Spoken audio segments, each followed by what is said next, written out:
네, 안녕하세요. 화요일 밥보다 투자 하나 시작하겠습니다. 편다송입니다. 안녕하세요. 빈세트입니다.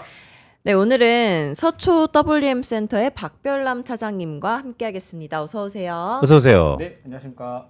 별난 주식 박별남. 네. 오늘은 어떤 스타일의 종목을 가져오셨나요? 오늘은 일단 시장도 되게 어렵고 지금 뭐 아시겠지만 뭐 AI가 버블이네 마네 이런 얘기가 되게 많이 있잖아요. 근데 저는 또 그런 생각을 또 요 며칠 이제 종목을 뭘 할까 하다가 그런 생각이 들었어요. 그러니까 솔직히 얘기해서 저희가 여기서 뭐 백날 버블이네 아니네 얘기해봤자 그게 무슨 의미가 있을까 그런 생각이 들었고 그래서 오늘 좀 완전히 다른 접근을 조금 해보려고 하고 있고요. 그 말은 네, 네. 세상의 온통 관심이 네, 많이 올랐기 때문에 네, AI라는 혁명, 혁신을 넘어서 너무 비싸졌다. 음, 벌어들이는 수익에 비해서. 네. 그래서 버블 논란이 있는데 네. 너무나 필요하다. 거기서 잠시 떠나서 다른 접근을 해보자 이런 아예 말씀이시죠? 다른 얘기를 조금 해보자는 거죠. 그러니까 뭐 물론 저도 개인적으로는 제 의견도 있겠지만 제 의견이 뭐가 중요하겠습니까? 아니요, 지금 중요해요. 상황에서는. 그래서 오늘 같은 경우에는 제가 이제 질문을 사회자님께 한번 먼저 드려보면은 몇십 년이 지나도 절대 망하지 않을 회사가 뭐가 있을까 생각을 해보신 적이 있나요? 있죠. 은행? 은행? 은행도 그럴 수 있죠. 나는 진짜 내가 거의 너무 치트키 같긴 새끼소라 한데. 키우는 느낌이 바로 깜짝깜짝 놀라. 야, 은행 은행 엄청나다. 그렇죠.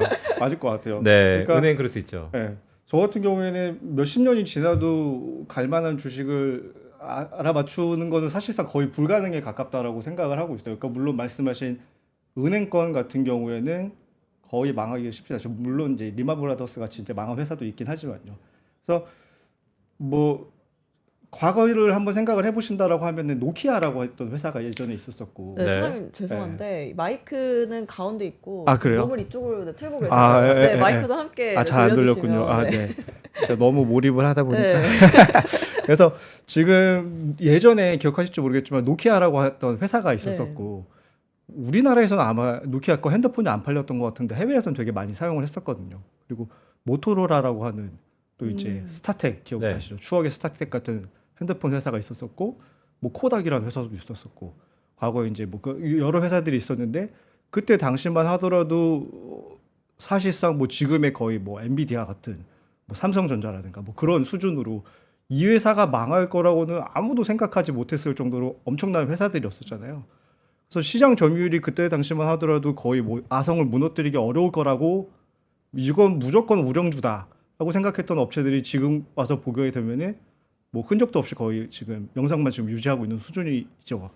그래서 제가 봤을 때는 개별 회사 같은 경우에는 이거의 흥망성쇠 같은 경우에를 흥망성쇠를 물론 저희가 지금 당장에 지금 가용한 모든 정보들을 수집을 해가지고 분석을 하면은 뭐 이게 좋겠다.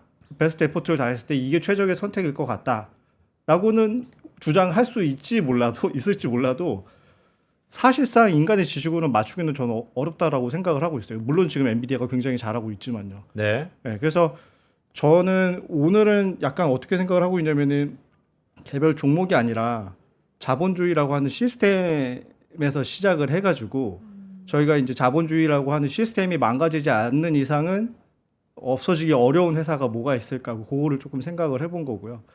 이게 마치 뭐랑 약간 비슷하냐면 기억하실지 모르겠는데 제가 정확하게 기억이 안 나는데 2017년 8년 그때쯤일 수 있는데 그때 막 그 북한이랑 사이가 굉장히 험악했던 때가 있어요. 기억하시죠? 판문소 폭파하고 그 네. 전이에요. 그 바로 전이에요. 전. 네. 아마 천안함 이후고 이후인 그러니까 제가 이제 직장 생활을 시작한 지 얼마 안 됐으니까 15년 그때쯤이었을 네네. 것 같긴 해요. 근데 그때 막 서울 상공위로 막 전투기 날아다니고 막 난리도 아니었었거든요. 그래서 그때 뭐 거의 뭐 임박한 것처럼 이제 대북 남침이 뭐 그러면서 막 해외에 있는 사람들 전화 오고 너네 도망가야 되는 거 아니냐 뭐 얘기도 나오고 그때 코스피 지수가 많이 내렸었거든요. 근데 그때도 사실은 저는 어떤 생각을 했었냐면은 만약에 진짜로 북한 애들이 남침을 했다. 물론 그때가 되면 거래소가 이제 거래 중지가 되겠죠. 근데 거래소가 재개가 아직도 되고 있다라고 하면은 전 진짜 온 재산 다 끌어다 코스피 지수 ETF에다 박아 넣을 거예요. 네. 왜냐면은 여기서는 기대를 해볼 수 있는 게 딱 두 가지밖에 없어요. 그러니까 뭐냐면은 별일 없이 흘러가던가 때리려고 했다가 그냥 안 때리고 그냥 흘러가던가 그게 아니면 진짜로 북한 애들이 남침을 해가지고서 진짜 그냥 난리가 나던가. 네. 둘 중에 하나인 거잖아요. 근데 두 시나리오라고 하더라도 만약에 별일 없이 흘러갔다. 남친 그냥 우야무야 없어졌다. 뭐 미군이 도와주는 누가. 코스피 지수가 엄청나게 반등을 하겠죠. 그게 아니라 진짜 남친이 진행되어갖고 막 일사후퇴 막 부산까지 막 밀려 나갔다. 그러면 주식 걱정할 거예요 그때. 생명 걱정이요. 생명 라면 빨리 네. 사야지 지금 뭐 내 계좌 어떻게 될지 이런 거 지금 걱정할 때가 전혀 아니란 말이죠. 그러니까 네. 제가 봤을 때는 똑같은 문제인 것 같아요. 그러니까 10년 뒤, 20년 뒤에 어떤 주식이 남아 있을지는 잘 모르겠는데 자본주의라고 하는 시스템이 없어지지 않는 이상은 사라지기 어려운 업체들이 몇 개가 있잖아요. 그래서 그 업체들에 대해서 조금 생각을 해보려고 하는 거고요. 그러니까 기본적으로 우리가 살고 있는 사회 자체가 뭐 이런 거잖아요. 뭐 기업이 생산을 하면은 소비자들이 걔네한테 물건을 사주고 돈이 남는 돈이 있으면 소비하고 남는 돈이 있으면 잉여 자본을 금융기관한테 맡기고 그럼 금융기관이 다시 그 자본을 투자가 필요한 기업들한테 펀딩을 해주고 파이낸스를 해주고 그러면은 어쨌든 자본의 수요가 있는 곳에 금융을 대주고 그럼 기업이 다시 투자를 하고 이게 서큘레이션이 계속 돌아가는 거잖아요. 그래서 이 시스템이 무너지면은 그때는 솔직히 뭐 주식을 걱정할 게 아니라 생존을 걱정을 해야 될 때라고 생각을 하고 있어요. 네. 네.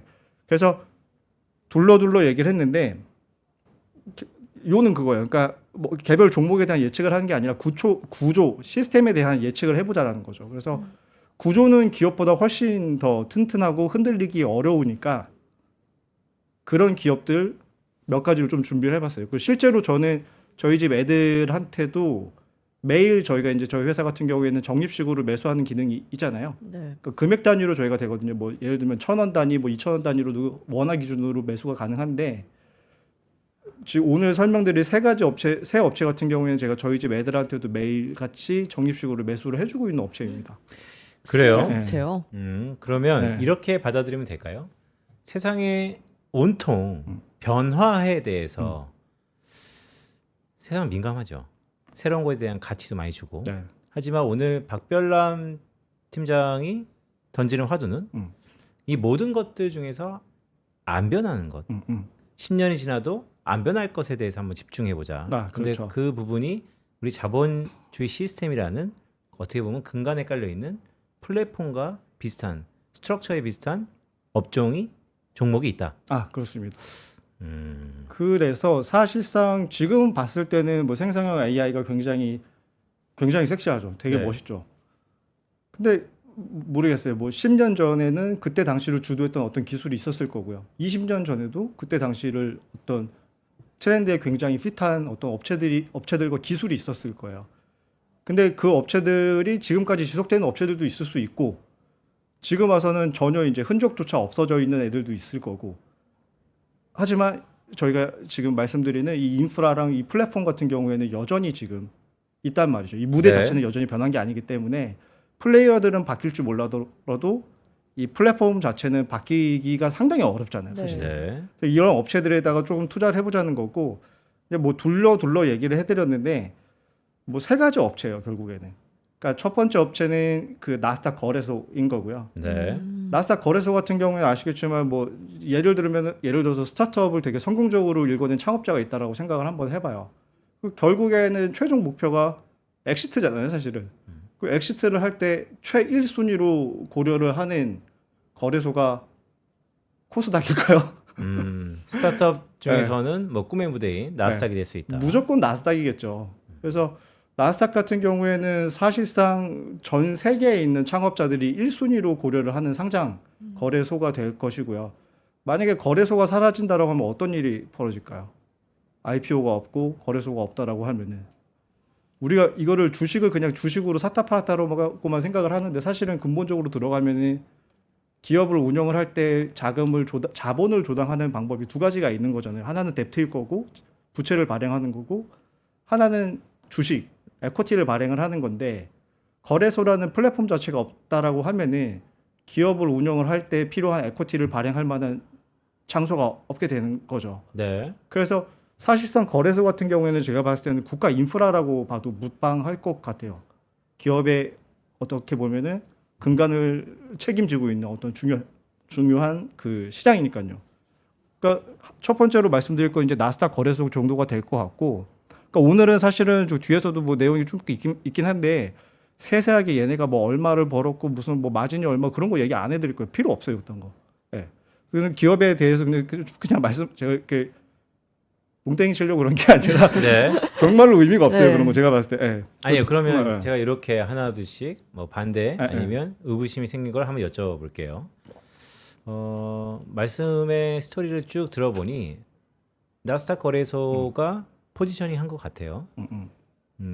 기업이 공개 시장을 할 때 자본을 채우는 방법, 자기 자본 에코티냐 아니면 타인 자본 부채냐. 아, 그렇죠. 근데 그것을 차치하고 최근에 ICO라는 코인화 시켜서 또 자유를 토큰화 취업할 수 돼가지고. 있죠. 토큰화로. 그렇죠. 예, 예. 그러면 이 나스닥 거래소는 토큰화 비즈니스의 대체자인가요?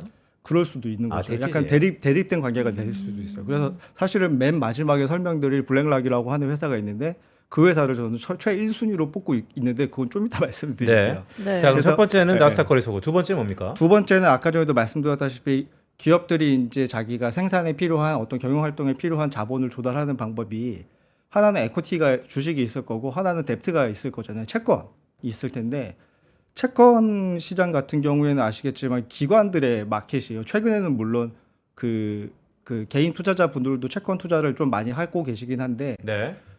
기본적으로 채권 마켓 같은 경우에는 기관들이 치고받고 하는 시장이란 말이죠. 그러면은 그러니까 쉽게 얘기하면은 그냥 뭐 물론 제가 말씀드린 게 그러니까 불완전할 수는 있긴 한데 기관들이 어떤 채권을 사고 팔고 할 때는 뭐 그냥 되게 쉽게 얘기해가지고서 기관들 같은 경우에도 회사원인 거잖아요, 사실은. 그러니까 뭐 물론 그렇진 않아요. 뭐 규제가 있긴 한데 결론부터 말씀드리게 되면은 어떤 채권을 살 때는 그 채권의 신용평가 등급이 없는 채권은 건드릴 수가 없어요. 네. 이게 날 레이티드라고 되어 있는 채권을 내가 이 회사 예를 들어서 채권 매니저라고 쳐요, 제가. 근데 내가 봤는데 이 회사 채권 정말 좋은 채권이야. 정말 우량 채권인데 그냥 등급만 없어. 그래서 내가 이거 사겠다라고 할 수 있는 용감한 채권 매니저가 있을까요? 일단 규제가 그걸 허용하지도 않고 그렇게는 말이 안 되는 거예요. 그러니까 채권 매니저가 채권에 투자하는 기관들이 어떤 채권을 매수를 하려고 하면은 이게 크리테리아가 다 정해져 있죠. 어떤 뭐 만기가 어디부터 어디까지 이상 뭐 넘지 않을 것, 그다음에 신용 등급이 얼마 이상일 것 규정이 다 되어 있어요. 그러면은 이 신용 등급을 매기는 업체가 어디냐는 거죠. 그러니까 글로벌리 다 아시겠지만 세 개밖에 없어요. 네. 네. 무디스, S&P, 그다음에 피치 이렇게 세 군데밖에 없죠. 네.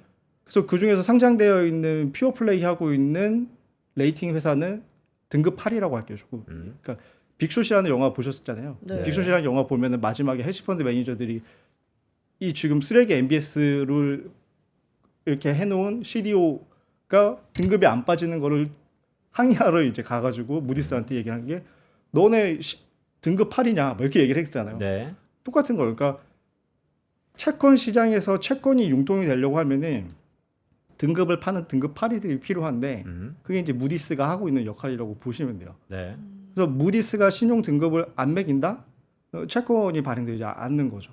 그 지금 같은 시장은 또 금리 자체가 뭐 물론 이제 뭐 여기에 대해서는 약간 반론의 여지가 있을 수는 있겠지만 금리 자체가 과거 뭐 70년대 대비해 갖고 매우 낮은 상황이잖아요. 네. 그렇다 보니까 애플 같이 현금이 굉장히 많은 업체들 같은 경우에도 적당히 채권을 발행을 해야지 자본의 효율성이 개선이 되는 효과가 있잖아요. 네. 부채 비율이 일부가 올라가야지 ROE 자본의 효율성이 올라가니까요. 그래서 레버리지 효과. 레버리지 효과가 있으니까요. 네. 그래서 채권 시장 같은 경우에는 에코티 마켓이랑 더불어서 절대 없어지지 않을 시장이라고 저는 생각을 하고요. 그러니까 나스닥 거래소가 담당하고 있는 게 에코티 마켓인 거고 무디스가 담당하고 있는 게 지금 뎁트 마켓이라고 생각을 하시면 되는 거고 이 두 근간은 사실상 사라지기 어려운 거고 버핏조차도 지금 2001년도에 처음 무디스에 투자를 해서 아직까지도 안 팔고 갖고 있는 상황이고요. 네. 그래서 이 두 회사 같은 경우에는 지금 이 두 회사 망할 거 걱정하는 시간에 뭐 그런 말씀 많이 하시잖아요. 연예인 걱정할 시간에 네 걱정이나 하라는 네. 얘기 많이 하잖아요. 네. 제가 봤을 때는 이 두 회사 걱정이 정말 세상에서 제일 쓸모없는 것 같아요. 그러니까 이렇게 또 받아들일 수도 있지 않을까요? 말씀하시는 거를 쭉 들어보면 네. 지금의 자본주의 시스템의 뿌리의 근간 하나는 주식을 세상에 내놓는 채널, 또 하나는 장외 거래가 사실 많긴 하는데 그렇죠. 바로미터를 제시하는 음. 레이팅의 가장 중심에 있는 무디스. 그렇죠. 좋아요. 근데 문제는 음. 투자 관점에서 보면 그거 뭐 안 좋은 거 누가 모릅니까? 근데 투자라는 건 기대 수익률과 리스크 대비의 선택인데 네. 그런 안정성이 담보돼 있는 종목들이 얼마나 기대 수익률이 높을 거냐. 아, 그거 한 20년치 한번 차트 들어놓고서 보시게 되면은 네. S&P 500 그 ETF가 이제 스파이잖아요. 네. 스파이에 결코 뒤지지 않아요. 그래요? 네. 아, 그 자료가 아, 있어야 자료 되는데. 제가 안 가져왔어요. 아, 이거 근데- 근데 그게 중요한데. 그거는 이거 한번 찾아보세요. 그러니까 2000년도 이후로 한번 찾아보시게 되면은 되게 보링할 것 같잖아요. 아, 무슨 뭐 나스닥 거래소 같은 소리 하고 있어. 지금 무슨 엔비디아가 이렇게 좋은데.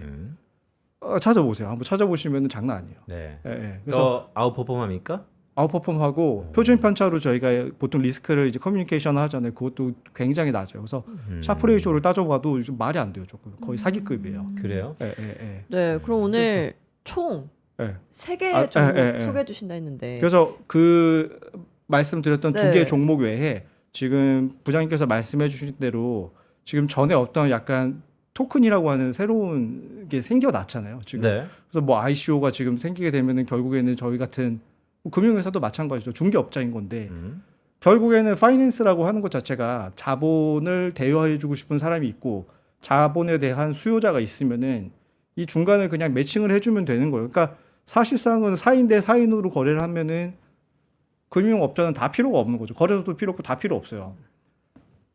그렇게 되면은 정말 ICO가 정말로 보편화가 된다라고 하면은 어쩌면은 물론 저는 어떻게 생각을 하냐면은 제가 알고 있는 리스크잖아요. 부장님도 알고 계신 리스크고 나스닥 거래소 그다음에 무디스 같은 글로벌 기관에서 큰일 났네 이거 어떡하지 망했네 라고 할 거예요 걔네가 저희보다 훨씬 더 생존을 위해서 고민하고 있지 않을까요? 네.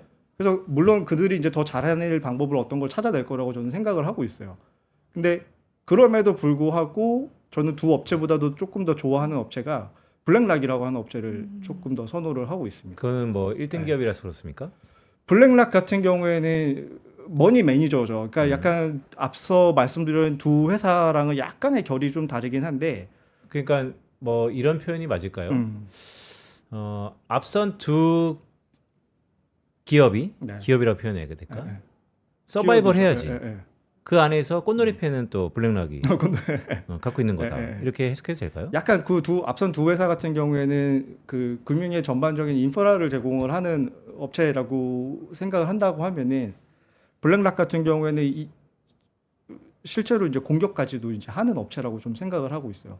그래서 블랙락에 대해서 간략하게 너무 잘 아실 거예요. 3프로TV 정도 보시는 분들 같은 경우에는 ETF에도 다 익숙하실 테니까 다 아실 텐데 일단은 제가 뭐 말씀드리기도 되게 민망하긴 한데 그 ETF 전문 운용사라고 하면 이제 가장 잘 알려져 있는 게 보통 한 뭐 세 가지 정도 있죠. 블랙락이라고 하는 회사가 있을 거고 얘네가 이제 아이쉐어스라고 하는 그 브랜드로 이제 운영을 하고 있는 거고 얘네 말고도 뱅가드도 있고 그다음에 스파이라고 하는 ETF를 운영하는 스테이트 스트리트 같은 회사도 있고 네. 한 세 가지 정도 회사가 제일 큰 회사인 것 같아요. 제가 봤을 때는. 근데 그 중에서 뱅가드 같은 경우에는 비상장 회사고요. 스테이트 스트리트는 상장이 되어 있긴 한데 이거 ETF 퓨어 플레이 한다라고 하기에는 약간 또 다른 업무를 여러 가지 격가지를 하고 있고 스테이트 스트리트 같은 경우에는 사실상 스파이라고 하는 그 간판 ETF 빼고는 제가 봤을 때는 그렇게 뭐 특출나게 어떤 ETF를 내세우고 그다음에 자본시장에서 어떻게 이렇게 뭔가를 딜을 만드는 것 같지는 않아요. 그래서 제가 봤을 때는 머니 매니저 중에서는 상장되어 있는 업체들 중에서는 블랙락이 가장 제가 봤을 때는 가장 우수하다라고 생각을 하고 있고 일단 이 회사 같은 경우에는 1988년도에 이제 블랙스톤에서 이제 분사해갖고 생긴 회사라고 보시면 되고 참고로 블랙스톤도 상장이 되어 있습니다. 예. 그다음에 1988년도에 이제 그 설립이 됐고 1999년도 그러니까 10년 조금 지나가지고 이제 시장에 상장을 했고요. 관리하고 있는 자산 규모가 말이 안 돼요. 뭐 거의 12조 달러예요. 네. 12조 달러고 뭐 이거는 뭐 제가 말씀드리든 말든 상관없는데 대부분이 이제 주식형으로 한 7조 정도가 주식형 ETF로 운영이 되고 있고 채권형 ETF가 한 2조 정도 운영되고 있고 그다음에 뭐 한 나머지 한 1.5조 정도는 대체 투자 딜로 운영이 되고 있다라고 보시면 돼요. 그래서 말씀드리는 이유는 그러니까 글로벌 ETF 시장 같은 경우에는 뭐 굳이 제가 막 이렇게 설명을 안 드려도 다들 아시겠지만 시장이 계속해서 커나가고 있는 시장이긴 하죠. 그러니까 앞전에 그 부장님이랑 잠깐 얘기는 한 적도 있긴 한데 제가 첫 커리어가 운용사였었거든요. 네. 운용사에서 이제 공모펀드 운용하는 팀에 입사를 했었는데 저 딱 이제 눈치가 뭐 이렇게 없지 않은 편인데 출근해갖고 딱 2달 지났을 때 딱 알았어요. 아 공모펀드 망했다. 지금 이거를 쉽지 않겠다. 네. 근데 옆에 팀에 그때 아직도 기억이 나는 게 옆에 팀이 이제 퀀트 팀이 있었어요. 근데 걔네 뭐 하는 거 보니까 뭐 경제학과 나온 것도 아니에요. 경영학과도 아니고 무슨 뭐 그 카이스트에서 뭐 20개월 나온 애들인데 뭔가 뭐 항상 계속 커리를 막 짜고 있어. ETF를 그때 하고 있던 거였죠. 근데 보니까 아 이게 이제 금융의 미래일 것 같다라는 생각을 그때 하게 됐는데 실제로 그게 이제 2013년에 제가 처음 봤으니까 그때 이후로 시장이 정말 꾸준히 계속 커왔죠. 네. ETF 시장 같은 경우에는. 그래서 어떻게 보면 금융산업이라는 것 자체가 굉장히 성숙되어 있는 시장이긴 한데 ETF 같은 경우에는 이 시장의 자금에 유입되고 있는 규모가 계속해서 커지고 있어요.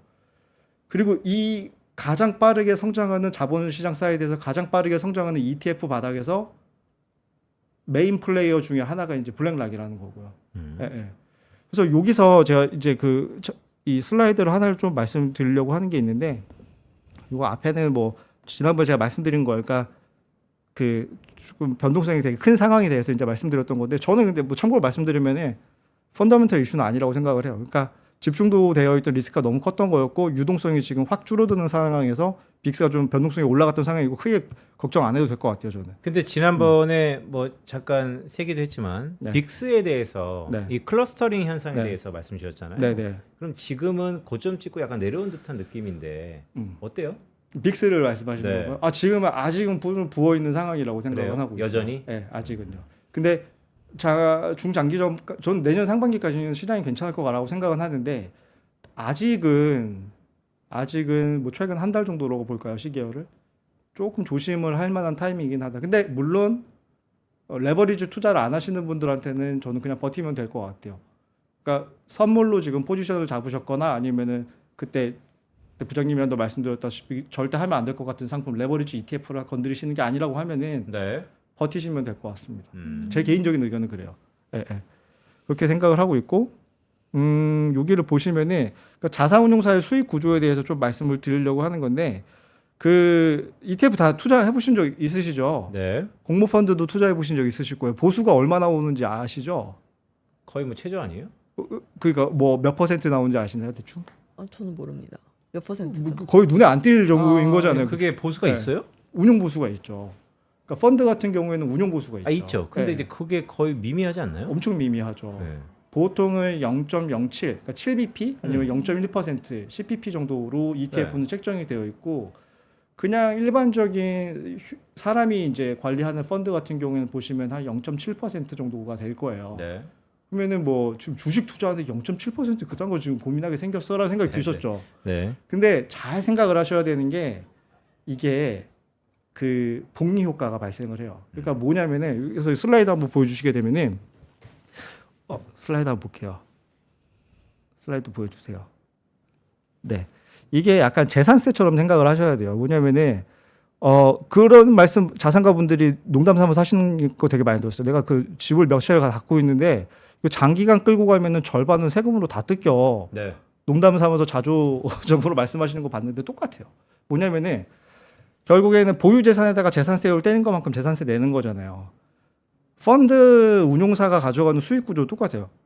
보통 이제 저희가 AUM이라고 표현을 하는 관리 자산에다가 운용 보수율을 떼가지고 운용 보수를 가져가게 되는데 이게 생각보다 어마무시하게 많습니다. 장기간 끌고 가게 되면은. 그렇죠. 그러니까 이 부분은 네. 되게 민감한 건데 어떤 분에게는 어떤 단체에게는 수익이고 다시 한번 네. 화면 보여주시죠. 어떤 단체한테는 비용이에요. 그렇죠. 그렇죠? 저희의 비용이 걔네의 매출이 되는 거죠. 예, 예. 그렇죠. 이제 운영사나 좀 불편할 수 있는데 네. 근데 뭐 시청자분들이 대변한다 보면 네네. 그건 비용이잖아요. 네. 근데 부동산도 오래되고 있으면 보유세의 감면 혜택이 있단 말이죠. 우리나라 주식시장 그게 없어요. 그렇죠. 네, 이런 것도 네. 해줘야 되지 않나.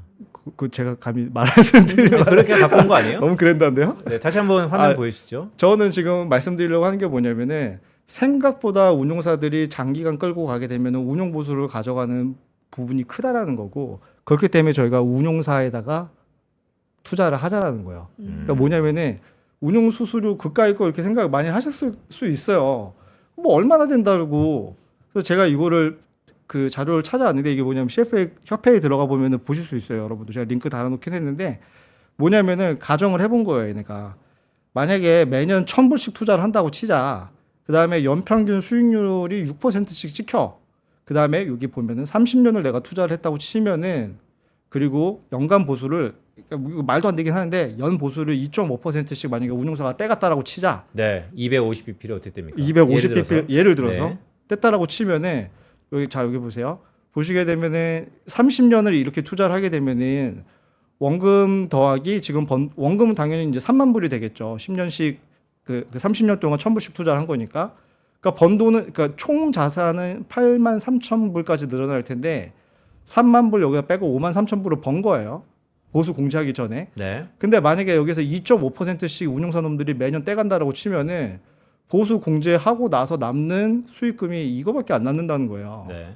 퍼센티지로 얘네들이 계산을 해보니까 원래는 내가 번 돈이 53,802불인데 얘네들이 보수 다 떼가고서 남는 돈을 보니까 23,429 이거밖에 안 돼. 보수를 얼마 가져간 거야? 3만 불 가져간 거야. 다시 말해서 이익금의 한 절반 수준은 지금 보수로 뜯기는 거예요. 네. 근데 이거는 말이 안 되잖아요. 250pp 가져가는 거는. 물론 그렇죠. 그러니까 네. 저 부분은 되게 민감한 부분인데 맞아요. 그렇다면 자칫 오해할 수 있는 게 그럼 운용사가 하는 게 없느냐. 아 뭔가를 하고 있죠, 당연히. 물론 이제 어떤 자산을 맡기는 것에 있어서 운용사도 나름 운용의 고민이 있고 그렇죠. 그 결과물 그러니까 번 거에서 절반을 가져가는 게 좀 과할 수는 있으나 근데 지금 러프한 이제 250pp는 좀 과한 거고 네. 이제 자칫 오해할 수 있을 것 같아서 그러니까 운용사가 아무것도 하고 있지 않는데 돈을 가져간다는 느낌보다는 네. 그만큼 운용사의 수익원이 탄탄하다. 그렇죠. 그렇죠. 여기에 지금 무용심이 있는 그렇죠, 거죠. 그렇죠. 근데 그것을 좀 감면해주면 음. 운용사의 보수가 저는 하락하는 게 아니고 더 많은 사람들이 가입하지 않을까. 그럴 수 있죠. 그럴 수 있죠. 그래서 오히려 음. 운용 보수를 낮추는 게 궁극적으로는 운용사도 맞네. 좋고 음. 투자자도 좋은 게 아닌가. 근데 그거는 제가 봤을 때는 그런 것 같아요. 그러니까 뭐냐면은 그들이 알아서 경쟁이 치열해지게 되면 운용사들이 알아서 보수를 낮출 것 같아요. 그러니까 제가 2013년도에 처음에 이제 해외펀드 운용을 매니저로 들어갔었는데 그때까지만 해도 보수가 얼마였냐면은 공모펀드, 해외펀드 운용 보수가 100pp였어요 그때는. 그러니까 좋은 시절에 가시겠네요. 네. 끝물이었어요. 네. 끝물이었고, 그러니까 100pp에 이제 들어갔는데 아시겠지만 그러니까 그런 겁니다. 그러니까 내가 만약에 액티브하게 주식을 운용을 해가지고서 한다. 그리고 정말로 퍼포먼스가 좋다. 알파를 진짜 수익을 창출해낼 수 있다라고 하면은 거기에 대해서 더 많은 그러니까 보수를 내는 거에 대해서 누가 뭐라고 하겠어요. 근데 지금 사실상 쉽지 않죠. 그러니까 보통 이제 한국에 그러니까 뭐 이거 좀 옆길로 새긴 했는데 한국에서 지금은 직접 투자가 되게 많긴 하지만 과거 같은 경우에는 다 간접 투자였어요. 네. 싹 다 간접 투자했었고 간접 투자를 한다라고 하면 간접 투자도 액티브하게 투자하는 게 없었어요. 다 지수 S&P 500 추정하는 공모펀드입니다라고 하면서 저희가 이제 운용사에서 펀드가 나오게 되면은 그거를 이제 증권사나 은행에게 찾아가죠. 저희 거 S&P 500 추정하는 펀드인데 정말 좋아요, 정말 좋아요, 정말 좋아요. 그러면 너네 S&P 500 추정해? 전에 보니까 저기 다른 운용사도 S&P 500 추정하는데 너랑 내랑 뭐가 다르니? 똑같은 지수 추정하고 있고요. 저희가 좀 더 야근을 좀 더 많이 할 수 있고 뭐 그런 거 얘기하는 거예요. 그러면 웃기지 말고 운용 보수 까. 대박이 오는 거예요. 그래서 예전에 제가 가니까 맨날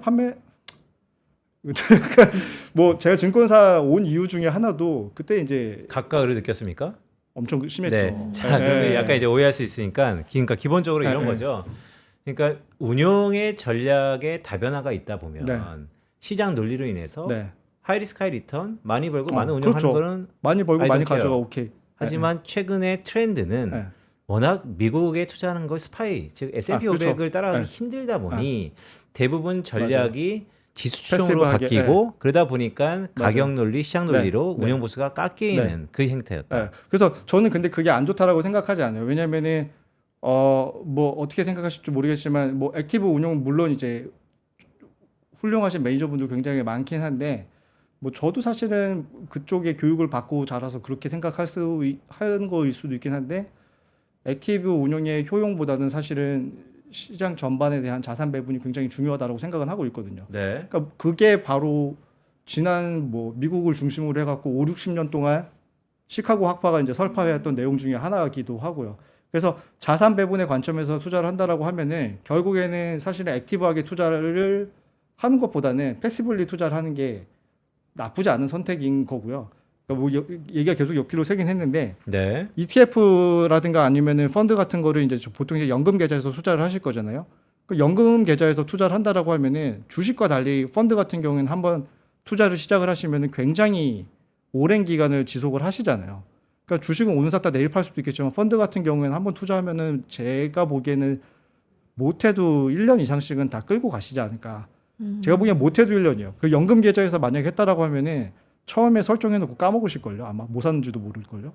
그렇게 되면은 장기간 이 펀드에다 돈을 넣어놓은 다음에 운용이 된다라고 하면은 물론 이제 자산 시장의 전반적인 흐름 자체는 우상향을 하니까 가격이 올라갈 텐데 그럼 나도 벌겠지만 사실상 운용사 배도 상당히 부를 수 있다라는 거고요. 네. 그래서 네. 지금 뭐 얘기가 뭐 이렇게 좀 지금 아니에요. 네, 네. 네, 그래서 제가 봤을 때는 뭐 어떻게 봤을 때는 이게 저희가 이제 장사를 뭐 하루 이틀 하고 끝낼 게 아니라 장기간 자산을 운용을 한다라는 관점에서 봤을 때는 펀드들 다 투자하고 계시잖아요. 퇴직연금 계좌에서. 걔네들 배만 채우지 말고 블랙락이라고 하는 회사에도 투자를 하시게 되면은 자산 가치 상승분을 먹을 수 있다라는 거죠. 그러면 이렇게 질문 네. 한번 드려볼까요? 어떤 논리인지 쭉 알겠어요. 그러니까 결국 시스템틱하게 움직이는 네. 어떻게 보면 캐시카우가 될 수 있는 블랙락의 운영 보수, 네.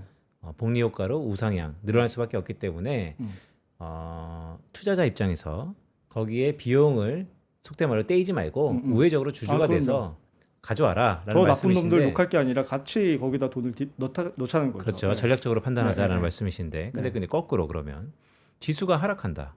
그래도 운용 보수는 계속 나갑니까? 떼가죠. 네. 네. 똑같이 계속 평잔으로 떼가는 거죠. 음. 그래서 뭐 지수가 하락하는 걸 말씀을 하시긴 했는데 사실은 뭐 중장기적 관점에서 봤을 때 자산 시장 같은 경우에는 높은 확률로 올라가잖아요. 왜냐면은 그게 뭐 어려운 뭐 되게 이론이 있는 게 아니라 통화량이 늘어나니까요.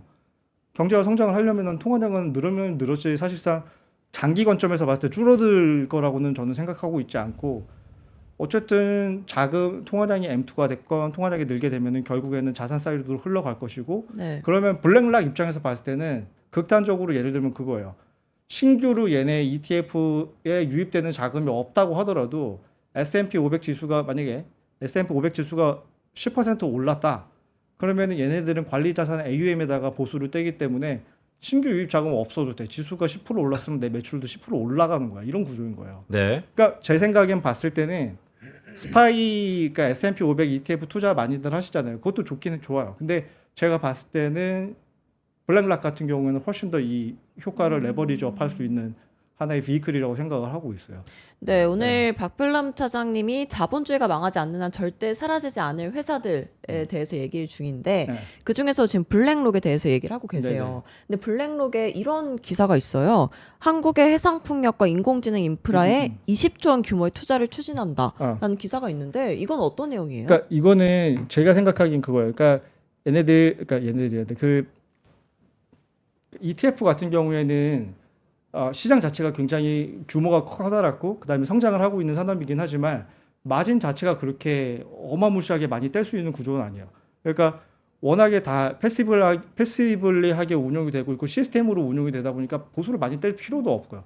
근데 마진이 너무 씬하다는 약간 그 단점이 있었었는데 이걸 아셔야 돼요. 그러니까 대체 투자 사이드로 가시게 되면은 보수를 뗄 만한 룸이 굉장히 많아지는 거 알고 계시죠? 네. 그러니까 아까 전에 운용사 제 개인적인 얘기도 하긴 했지만 제가 딱 와서 보니까 제 옆에 팀 저희는 해외펀드 주식형 팀이었었고 옆에 팀을 보니까 대체 투자 팀이에요. 그러니까 부동산 딜하는 팀인데 우리 무슨 70비 0.7% 운용 보수 갖고 막 그거를 블룸버그 피 내고 막 하고 남는 게 없는데 부동산 대체 투자 팀 너네는 뭐 펀드 보수 얼마야? 그러니까 뭐 200bp 막 이러는 거예요, 막. 네. 그렇게 많이 떼도 돼요?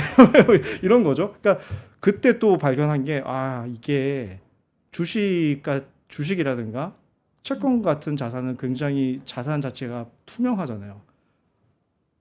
보수를 마진이 많이 남는 사업으로 가려고 하면 대체 투자 쪽으로. 그러니까 최대한 불투명한 자산으로 가면 갈수록 물론 이제 난이도도 올라가겠지만 거기에서 금융업자 입장에서 봤을 때는 마진을 훨씬 더 많이 남길 수 있는 룸이 생기는 거거든요.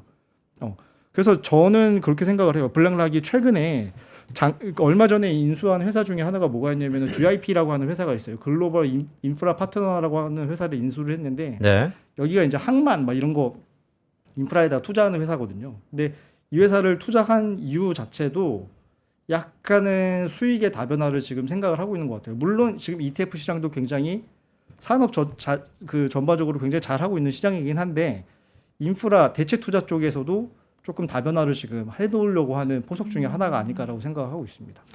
네. 그리고 이 블랙록이 암호화폐 시장에도 직접 진입을 했어요. 그게 조금 아까 말씀하셨던 네. ICO랑 관련해가지고 좀 재밌게 생각을 하는 부분인데 얘네들이 아시겠지만 블랙락 같은 경우에는 한국에는 거래가 안 되긴 하지만 IBIT라고 하는 그 비트코인 현물 ETF를 거의 처음으로 인가받아갖고 운용하는 회사로 알고 있어요. 처음인지 잘 모르겠는데. 그때 이제 네. 16개 정도 운용사가 동시에 허가를 받고 시작을 했죠. 그래서 IBIT는 지금 현물 비트코인 ETF인데 국내에서는 아직은 안 되고 있고 대신에 이제 뭐 비토라고 하는 선물로 운용이 되고 있는 비트코인 선물 ETF는 국내에서도 미국 주식 시장에 상장이 되었기 때문에 가능하시고요. 뭐 어쨌든 그러게 할 건 아니고 블랙락 같은 경우에는 보면은 사실은 제가 보기에는 금융업자들 이 SM 매니지먼트 그 운용사 쪽에서는 가장 코인 쪽에 가까이 열려 있는 회사라고 저는 생각을 해요. 네. 일단 IBIT를 가장 처음에 내놨던 것도 그렇고 이번에 저는 사실은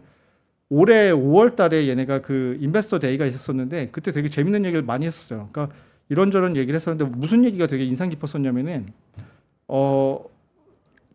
제가 이게 제가 이해한 게 100% 정확하지는 않을 수 있긴 한데 얘네들이 지금 그리고 있는 그림은 그건 겁니다. 그러니까 지금 저희가 만약에 그 주식 투자를 하려면은 증권사에서 하고 코인 투자하고 싶으면 코인 거래소 하고 이렇게 하잖아요.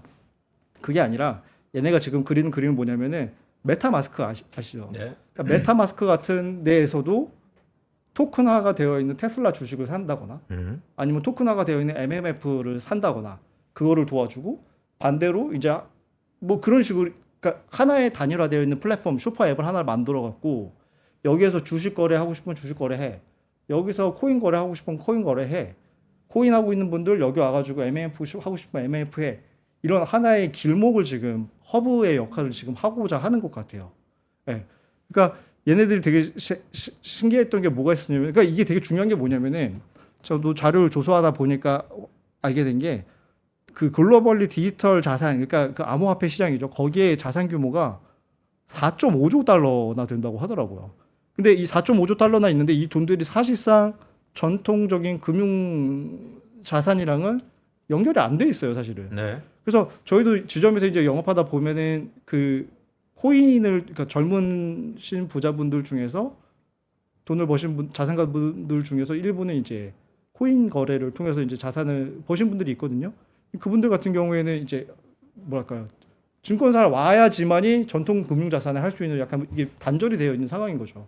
근데 블랙락이 지금 하려고 하는 거는 보면 이 둘을 연결하는 다리 역할을 좀 하고 싶어 하는 것 같아요. 그래서 말씀을 드리면은 얘네가 작년 3월 달에 되게 재밌는 걸 했는데 MMF 중에 BUIDL이라는 게 있어요. 그러니까 회사 슬라이드가 있는 걸 수 있긴 슬라이드 좀 보여주시겠어요? 네. 슬라이드가 없나요? 그냥 말씀드릴게요. 그러니까 BUIDL이라고 하는 토큰화가 되어 있는 MMF를 얘네가 내놨어요. 작년 3월 달에. 네, 있어요. 12페이지에 네. 있네요.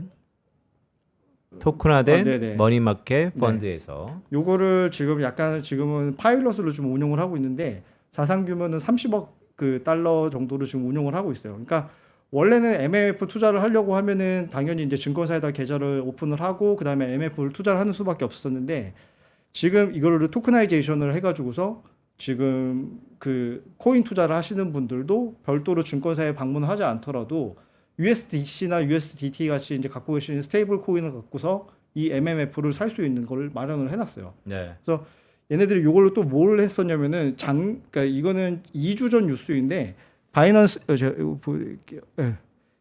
네. 그래서 2주 얼마 전 뉴스이긴 한데 얘네가 그 바이낸스랑 같이 좀 어떤 협약을 맺었냐면은 기관 투자자의 하나인 거긴 한데 우리가 바이낸스에서 이제 그 코인 선물 해보시면 아시겠지만 디파짓 해야 자금이 USDC나 USDT 같은 스테이블 코인을 갖다가 넣고 그다음에 마진 거래를 보통 하시잖아요. 네. 근데 사실 USDT나 USDC 같은 스테이블 코인 같은 경우는 이자가 전혀 안 나오죠.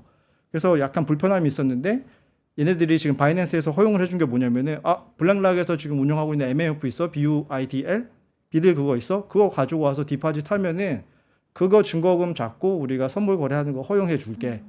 그리고 이 MMF 비들이라고 하는 MMF에서 발생하는 수익은 원래 네 거니까 네가 다 가져가라는 거예요. 그럼 기관 입장에서 봤을 때는 바이낸스에서 거래를 하는 기관 입장에서 봤을 때는 굳이 스테이블 코인이 이자도 안 나오는데 그거 해가지고 할 필요 없이 이 비트코인 이 블랙락이 만들어 놓은 비들이라고 하는 MMF를 먼저 사고 이걸 가지고 바이낸스에 가져가고 마진 거래를 하면은 훨씬 더 유리하다는 거죠. 그래서 지금은 기관들 대상으로만 지금 기관들 한정으로 이게 오픈이 되어 있긴 한데 앞으로는 이거를 이제 개인 리테일 투자자들에서 다 오프닝을 할 거예요. 근데 이제 이 부분은 좀 이견이 있을 수 있어요. 왜냐하면 말씀하신 것처럼 기존의 담보 가치의 변동성이 비들은 상당 부분 크기 때문에 스테이블 코인은 결국 기축통화인 달러 베이스의 변동성이다 보니까 그냥 달러라고 생각을 할 것이고 블랙락이라는 기업이 전 세계적으로 되게 안정돼 있죠. 어쩌면 다루는 자산이 뭐 일본, 독일, 한국까지의 GDP를 능가할 정도로 많은 자산을 다루기도 하고 또 포지셔닝도 매우 훌륭합니다.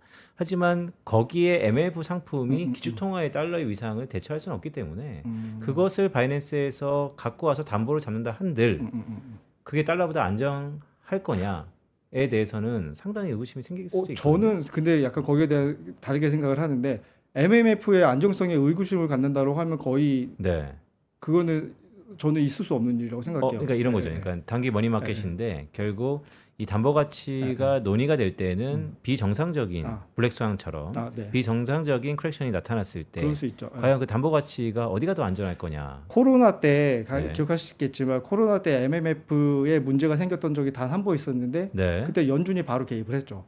MMF조차도 문제가 생긴다라고 하면 금융 시스템이 다 무너지기 때문에. 그래서 저는 MMF 이퀄 달러라고 생각을 하고 있습니다. 그래서 그 부분에 대해서는 사실상 크게 걱정을 하고 있진 않아요. 네, 그럼 마지막으로 이 토크나 시대에서 블랙록을 바라볼 때 이 회사가 하는 역할 중에 가장 중요한 포인트는 어떤 점일지. 저 앞에 말씀을 좀 그러니까 토크나 시대의 블랙록이 어떤 역할을 할지 가장 중요한 포인트는 뭘지. 그러니까 이 회사 같은 경우에는 그러니까 말씀하셨던 대로 토크나이제이션이 금융업으로 사실 이게 뭐 지금 어떻게 보면 되게 대치되는 개념인 거잖아요. 사실 코인 쪽이랑 금융업자 같은 경우에는. 근데 여기에 대해서 누구보다도 발빠르게 지금 대응을 하고 있고 이미 코인 베이스랑도 피를 많이 타놨어요. 그러니까 여기서 지금 시간이 없었고 말씀드리진 못했는데. 아니에요. 되게 중요한 얘기니까 말씀하셔도 돼요. 알라딘이라고 하는 시스템이 있어요. 있죠. 알라딘이라고 하는 시스템을 코인 베이스에다 지금 이미 깔아놓고 지금 사용을 하고 있는 상황이고요. 그래서 제가 봤을 때는 블랙락 같은 경우에는 어떻게 보면 약간 야인이라고 할 수 있는 코인 쪽의 분들을 레거시 제도권으로 다 품어버린 것 같아요 이미. 자 그러면 뭐 시간도 많이 지났으니까 오늘 되게 의미 있는 얘기 해주셨어요. 근데 블랙락은 이렇게 한번 평가해 볼까요? 어떻게 보면 뭐 마지막 질문일 수도 있는데 경계가 참 모호해지는 세상이 왔죠. 예전에 했었던 업이 완전히 바뀌어지고 있고 다만 금융은 레귤레이션, 규제 산업이기 때문에 안 보이는 장벽이 하나씩 있었단 말이죠. 거래소는 거래만 하고 채권에서는 채권 시장만 하고. 근데 블랙락이라는 운용사에서 시작했던 이 기업은 지금 그 경계를 넘나들면서 다 무너뜨리고 있습니다. 결국 블랙락이 꿈꾸는 세상에서는 블랙락 안에서 모든 것이 다 거래되게 만드는 거겠지만 우리가 레거시와 그렇지 않은 것 또한 새로운 자산은 다 안 보이는 레귤레이션이 있어요. 결국 블랙락이 한 단계 레벨업이 되려면 이 모든 것들의 규제가 다 통합이 돼야 되는데 그런 세상이 뭐 오긴 오겠죠. 하지만 근시안적으로 올 수 있을 거냐에 대해서 블랙락에 대해서 하이밸류를 못 주는 이유 중에 하나 아닐까요? 그럴 수도 있죠. 근데 모든 가능성 지금 말씀드렸던 토크나이제이션 같은 경우에는 사실은 블랙락의 전체 수익 구조에서는 정말 차지하고 있는 부분이 일부라고 생각을 하시면 돼요. 그러니까 기존의 얘네들 같은 경우에는 3분기의 실적에서도 되게 좀 유의미한 성장을 사실 거두긴 했어요. 그러니까 거의 역대급으로 이제 피 베이스 그로스가 나왔고요. 그래서 원래 본업도 굉장히 잘하고 있는 업체이고 거기에 더해가지고 말씀하셨던 대로 인프라 투자 쪽으로도 자기네 약간 지변을 넓혀가고 있는 상황인 거고 거기에다가 뭐 먼 미래 올 수도 있고 안 올 수도 있겠지만 토크나이제이션에 대해서도 대응을 누구보다도 더 잘 준비하고 있는 업체다. 이 정도로 생각을 하시면 될 것 같습니다. 네. 네. 블랙락이 AI를 접목하는 사례는 없나요? 왜냐하면 모든 그러니까 결국 블랙락이 토크나이제이션에 발을 뻗는 것은 금융이기 때문에 그렇죠. 그런데 최근에 미국의 아니 전 세계 모든 것이 AI를 논하지 않고서는 새로운 혁신과 혁명을 논하기 힘든데 최 앞단에 있는 금융의 선두주자라고 할 수 있는 블랙락은 AI와 연관이 없나요? 그러니까 당연히 있고요. 그러니까 가장 큰 것 중에 하나가 인건비 부분을 AI 기술을 갖고 많이 줄이고 있는데 아시겠지만 이제 ETF 운용 같은 경우에는 그러니까 우리가 잘 알고 있는 그냥 지금까지는 뭐 패시브 ETF만 말씀드리겠는데 액티브 ETF 시장도 국내에서도 마찬가지긴 하지만 꽤 빠르게 성장을 하고 있긴 있어요. 그러니까 액티브 ETF 같은 경우에는 기존에는 어떤 식으로 운용이 됐었냐면은 되게 유능한 매니저 한 명이 딱 나와서 내가 봤을 때는 주가 수익률을 올리려고 하면은 주가 수익률에 유의미한 영향을 끼치는 팩터가 이거야. 이 팩터를 갖고 와서 이 팩터에 맞춰갖고 스코어링을 쭉 한 다음에 이 회사가 좋은 회사네. 이 팩터에 따라 봤을 때는 이 회사가 좋은 거야. 이거 사.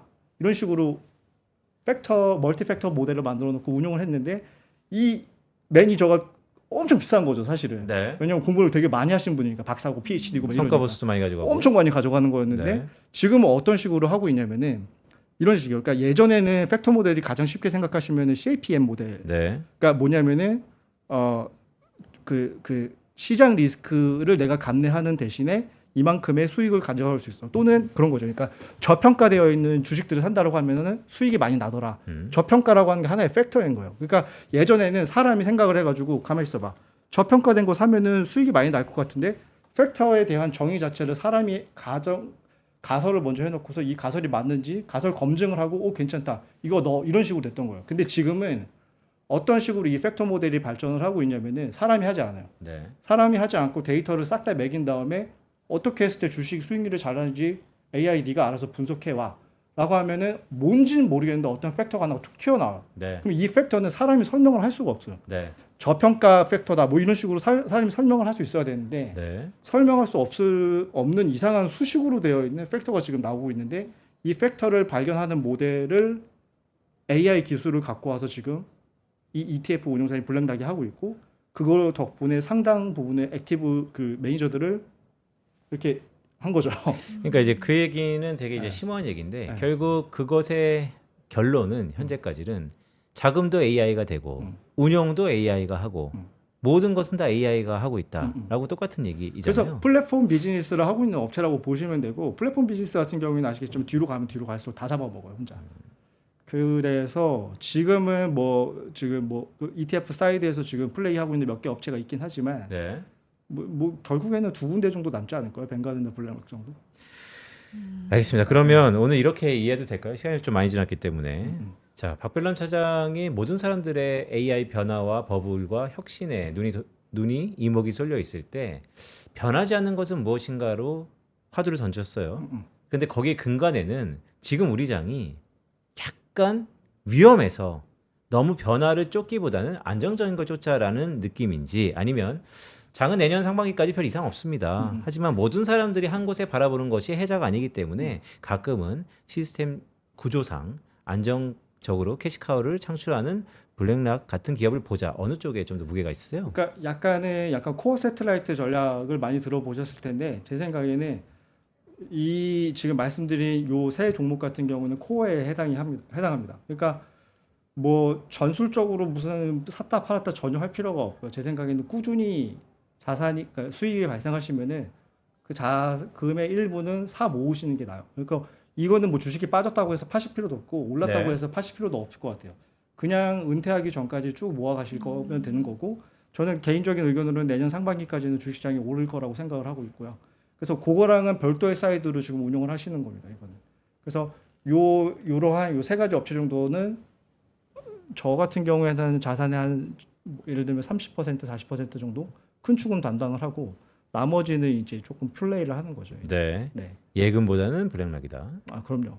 예금은 네. 예금 지금 모르겠어요. 왜요? 은행 좋아하는데 왜 예금 필요하잖아요. 저 예금 안 합니다. 근데 제가 며칠 전부터 사실은 뭐 오늘 가가지고서 뭐 얘기할까 뭐 중소형주 중에 또 생각했던 게 있어요. 네. 힘스라든가 뭐 이런 거 얘기할까 하다가 친구랑도 뭐 얘기하다 보니까 야 뭐 방송 나와서 무슨 얘기하지라고 했더니 장이 이런데 무슨 종목을 추천해 정기예금 추천해라고 얘기하더라고요. 근데 그건 뭐 농담이고 제가 봤을 때는 엔화 환율이 지금 엄청나게 떨어지고 있잖아요. 네. 그러니까 글로벌리 저는 유동성을 공급하는 가장 큰 나라 중에 하나가 일본이라고 생각을 하는데 좀 작정하고 지금 양적 완화를 다시 하고 있는 상황이고 그다음에 지금 약간 글로벌 유동성의 선행 지표라고 할 수 있는 구리 가격도 사실 나쁘지 않은 흐름 보이고 있고요. 제가 봤을 때는 유동성 장세가 끝났다라고 보지 않고요. 네. 그래서 저 개인적인 의견은 그렇습니다. 그래서 당분간은 조금 공격적으로 운영을 하는 게 맞긴 한데 지금 오늘 말씀드린 요 종목 같은 경우에는 그렇게 플렉서블하게 운영을 하는 필요가 아예 없고 그냥 바이앤홀드 다 잊어버리시면 될 종목이에요. 네. 알겠습니다. 자, 오늘 무거운 주제를 갖고 오셔가지고 이것저것 할 말은 많지만 일단은 여기서 보내드리도록 하겠습니다. 네, 서초 WM 센터의 박별남 사장님과 함께했습니다. 고맙습니다. 고맙습니다. 네, 감사합니다. 네, 저희 잠시 광고 듣고 마켓 이슈 하나하나로 돌아오겠습니다. 부장님, 요즘 입맛이 통 없어요. 왜? 요즘 투자가 다 안 되나 봐? 제가 산 것만 떨어져요. 어떻게 하죠? 그렇다면 밥보다 투자 공부해보는 건 어때? 매일 오전 11시 남들보다 한 발 앞서가는 당신을 위한 든든한 투자 정보가 찾아옵니다. 지금 꼭 사야 할 핵심 종목과 시장의 향방에 대한 명쾌한 예측, 미리 준비해야 할 투자 트렌드까지 꾹꾹 눌러 담아드립니다. 밥보다 더 든든한 계좌를 원하세요? 밥보다 투자 하나 많은 시청 부탁드립니다.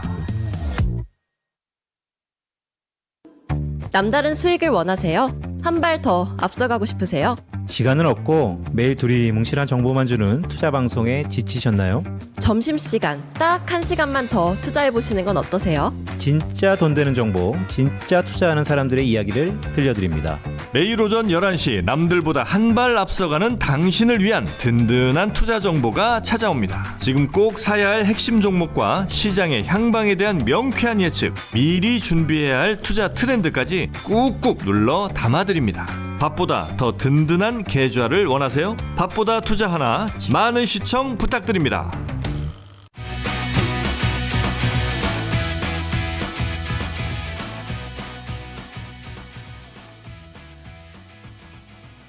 네, 마켓 이슈 하나하나 시간입니다. 오늘은 이윤희 PB와 함께 시장 분위기 살펴보겠습니다. 어서 오세요. 어서 오세요. 안녕하세요. 하나증권 이윤희 PB입니다. 부천지점 이윤희 PB입니다. 오늘 느낌이 새로운데요. 그러니까요. 머리가 적응이 안 돼서 화면을 못 보겠습니다. 자, 머리가 적응이 안 되는 것도 그렇지만 우리 시장도 지금 난이도가 높아갖고 그쵸. 적응이 안 되고 있습니다. 오늘 우리 시장 어떻습니까? 간밤에 미증시가 나스닥 2% 넘게 올라가면서 우리 장도 상승 출발한가 싶더니 10시 반 기점으로 좀 힘이 빠지는 추세가 좀 있거든요. 보시면 외국인 같은 경우에는 오늘 장 초반까지만 하더라도 조금 순매수 들어오는가 싶더니 10시 반 기점으로 매도로 전환이 되었습니다. 물론 기관이 받쳐주고 있으면서 코스피 아직까지는 빨간불 들어서고 있는데 오후장까지 지켜보셔야 될 것 같습니다. 네, 그럼 뉴스 보면서 관련된 산업들 그리고 종목들 주가 같이 볼까요? 네, 알겠습니다. 오늘 미장 같은 경우에는 뭐 한마디로 요약을 하면 뭐 제미나이, 구글이 좀 끌어올렸다라고 말씀드릴 수 있을 것 같고 관련해서 낙폭이 과대했던 기술주, 뭐 양자, 비트코인 관련주들도 많이 올라왔고요. 그리고 12월 금리 인하 확률이 거의 80.9%까지 올라왔습니다. 저번 주와 너무 다른 분위기였는데요. 저번 주까지만 하더라도 물가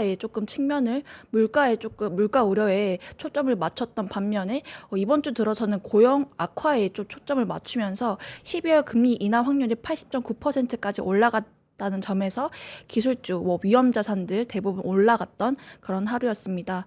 그래서 우리나라 장도 조금 올라가는가 싶더니 오늘 TPO 관련주, 이수페타시스 이런 종목들 급등해주다가 조금 윗꼬리 달고 조금 지금 추세가 조금 쉬어가는 그런 모습입니다.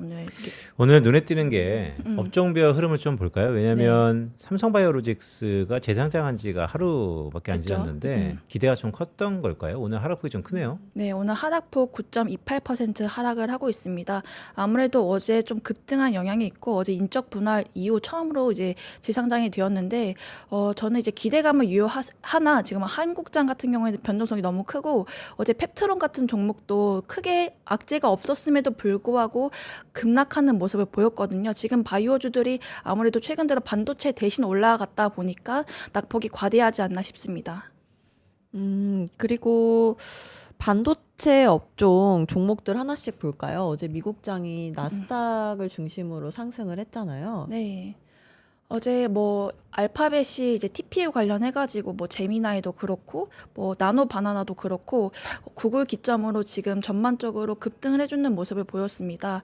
관련해서 뭐 이수페타시스 종목들도 올라가고 있고 신규 상장주인 노타도 오늘 24%가량 급등해주는 모멘텀 받고 있고요. 직접적인 수혜주들 이수페타시스도 지금 15% 급등하고 있는 모멘텀 받고 있습니다. 네, 그리고 ISC가 17에서 아까 장 초반에는 20%까지 상승을 했었는데 네. 이건 어떤 이슈가 있죠? ISC 같은 경우에도 지금 소켓 관련해서 지금 급등을 하고 있는데요. 아무래도 지금 리노 공업도 그렇고 ISC도 그렇고 이렇게 이제 조금 TPU 같은 뭐 지금 GPU뿐만 아니라 ASIC 관련주들이 지금 전반적으로 상승을 하고 있고 관련해서 이제 소켓 관련주들이 지금 급등해주는 모멘텀 받고 있습니다.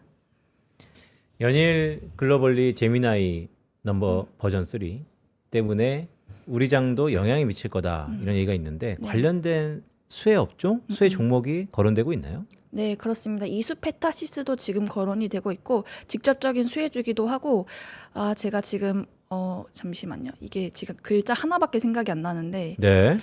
A로 시작했는데 AD 테크놀로지 이런 친구들도 지금 뭐 반사 수혜로 받을 것이다. 왜냐하면 TSMC가 지금 물량이 너무 지금 쌓다 보니까 삼성전자, 파운드리도 지금 수혜를 받을 것이라는 기대감에 우리나라 이제 디자인 하우스들 조금 수혜를 받을 수 있는 그런 기대감 때문에 관련해서 상승하고 있습니다. 근데 그런 기대감에 비해서 오늘의 반도체 업종의 상승폭은 상당히 좀 실망스럽다 이렇게 그쵸. 평가할 수 있을 것 같은데. 네, 오늘 나스닥이 2% 올라간 거에 비해서 지금 코스닥도 그렇고 코스피도 그렇고 힘이 좀 약한 측면이 강한데요.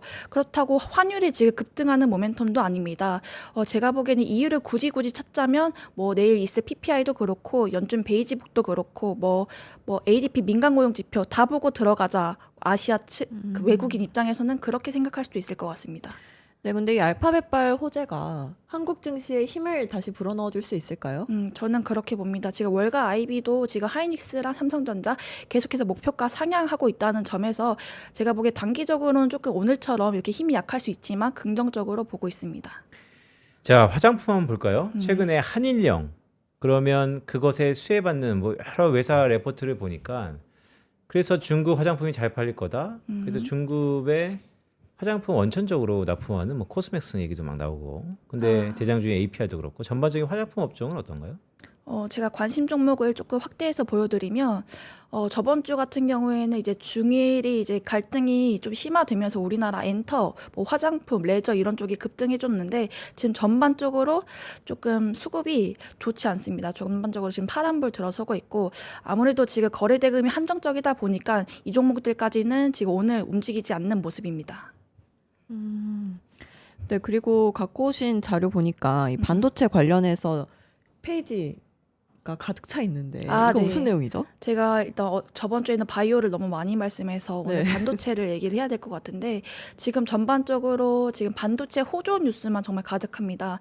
레거시 쪽에서도 지금 공급 부족 때문에 3개월 만에 2배 상승하는 이런 가격들이 디램이나 낸드 쪽에서도 가격이 상승되고 있고 오늘 구글 같은 경우에는 뭐 엔비디아 GPU뿐만 아니라 구글 쪽 ASIC 간의 이제 진영이 지금 격화되는 과정 속에서 이런 GPU와 ASIC 간의 그 갈등이 제가 보기에 제로섬 게임보다는 AI 시장이 파이가 커진다고 설명할 수 있을 것 같습니다. 관련해서 이제 HBM 관련주들이 2027년까지 좋을 것이다라고 말씀드릴 수 있을 것 같습니다.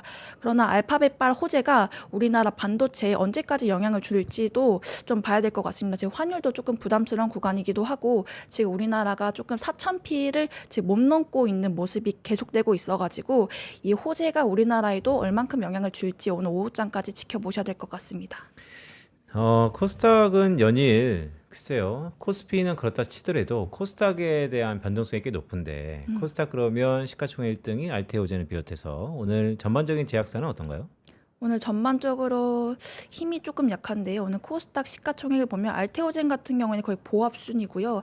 뭐 오늘 테슬라가 상승하면서 물론 2차 전지 이슈 때문에 상승한 건 아니지만 뭐 테슬라가 상승하면서 오늘 2차 전지가 조금 빨간불 보이고 있고 오늘 제약바이오도 조금 쉬어가는 모습입니다. 아무래도 제가 코스닥 그 차트를 좀 보면 어제 거의 850이 좀 깨졌거든요. 어제 그러면서 오후에 코스닥의 하락세이 좀 컸죠? 너무 컸죠. 제가 보기에는 신용 물량이 많이 터진 것 같습니다. 오늘도 조금 힘이 있어야 되는데 힘이 약하게 보이거든요. 이 21선 좀 넘어줘야 되는데 지금 61선까지 터치를 하면서 오늘까지 반대 매매 물량이 나올 수 있고 혹여 반대 매매 물량이 안 나오더라도 미리 대비하는 물량이 나올 수 있다라고 저는 생각이 들어서 오늘 오후 장부터 이번 주까지 코스닥의 반등이 좀 중요해 보이는 시점인 것 같습니다. 네, 코스닥의 반등이 중요해 보인다라는 말씀 주셨는데 그럼 오후장 우리가 봐야 볼 포인트가 있다면 어떤 게 있을까요?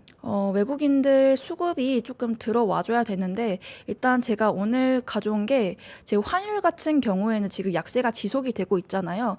이게 아무래도 이제 환율 같은 경우에는 그 양국의 금리 차가 가장 큰 변수인데 지금 한미 같은 경우에는 금리 차가 그렇게 크지 않습니다. 지금 채권 금리도 지금 금리 차가 축소되고 있는데 왜 이렇게 원화가 약세가 지속이 되냐? 그냥 단순하게 생각하면 수급적인 게 가장 큰 것 같습니다. 이 원화 약세가 아무래도 지금 지속이 된 것 같고 조금 제가 보기에는 원화 약세가 당분간은 계속해서 지속이 될 것 같고 상방이 거의 1485원까지 열리는 지금 느낌이기 때문에 환율도 계속해서 지켜보셔야 될 것 같다는 느낌이 들었지만 그래도 우리나라에서 구두 개입을 해주는 느낌이 강하고 지금 어제 같은 뉴스는 기재부, 뭐 보건복지부, 한국은행, 국민연금이 사자 협의체를 구성해서 원화 약세를 조금 방지해주는 그런 역할을 해줄 것 같더라고요. 이런 것들 뉴스 챙겨보셔도 좋을 것 같습니다. 네. 자, 이렇게 불안하긴 한데 그래도 긍정적인 소식이 있다면서요? 뭐 상법이 또 개정됩니까? 네. 어제 나온 뉴스입니다. 상법이 어제 같은 경우에는 자사주 1년, 이미 보유한 자사주 1년 반으로 의무적으로 소각해야 한다는 내용이 어제 확정이 되었는데요. 12월 2일 세법 개정안 법정 처리 시한입니다. 관련해서 지주사들 좀 움직일 것 같고 삼성전자도 자사주가 되게 많거든요. 관련해서 좀 움직일 수 있을 것 같습니다. 네, 그럼 오후장 투자 포인트를 한마디로 정리하자면 어떻게 정리할 수 있을까요? 국장은 아직까지는 웃을 수 없다. 그럼 언제 웃죠? 제가 보기에는 12월에 미장이 한번 시원하게 좀 더 반등의 연속이 들 때 우리나라도 뒤늦게 좀 반등해주지 않을까라고 생각합니다. 네, 오늘 이윤희 PB와 함께했습니다. 고맙습니다. 고맙습니다. 감사합니다. 오늘 우리 장이 좀 녹록지 않네요? 그러게요. 전 더 크게 오를 줄 알았는데. 네. 근데 나는 매일에 계속 왜 그 말이 생각나지? 안 바뀌는 거 은행이라고? 자, 오늘 전반적으로 박별란 팀장 오셔가지고 블랙락을 얘기했다라는 게 다시 한번 말씀드립니다. 박별란 팀장 내년 상반기까지 글로벌 증시 좋다라고 봤는데 너무나 변화에 민감한 사이다 보니까 다른 어프로치를 하자라는 말씀 주셨고 또 우리 이윤희 PB가 어저께 코스닥의 신용 물량이 어느 정도 터졌다라는 것은 해소될 가능성도 높다라는 의미에서 다시 한번 재정비하고 오후장 아니면 12월에도 기회의 장이 될 것 같다라는 조심스러운 생각도 듭니다. 네, 저희 밥보다 투자 하나는 내일도 알찬 정보로 돌아오겠습니다. 고맙습니다. 맞습니다.